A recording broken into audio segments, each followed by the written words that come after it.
The amazing thing about a video is that you can see it. And we know that seeing is believing. When you see something, that's true. You don't need to prove it. I'm in front of you, and whoever's around me can see me talking, and that's the truth. The difficult thing is trying to believe when you haven't seen something.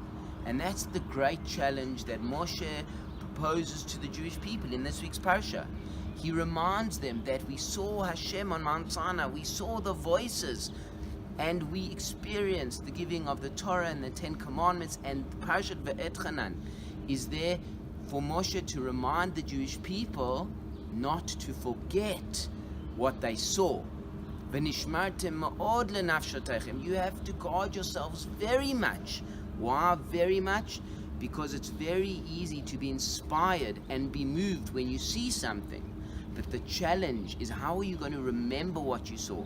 How are you going to absorb the feeling so that it stays with you even when things aren't so clear? And that's the great challenge of life. And I think this is the message of Ve'etchanan. In this sense, it's saying, guard your experiences so close to you, make them so real, so that when time passes and those experiences dampen or get more stale, you still will fulfill your commitment, even though it may not be so clear as day to you now.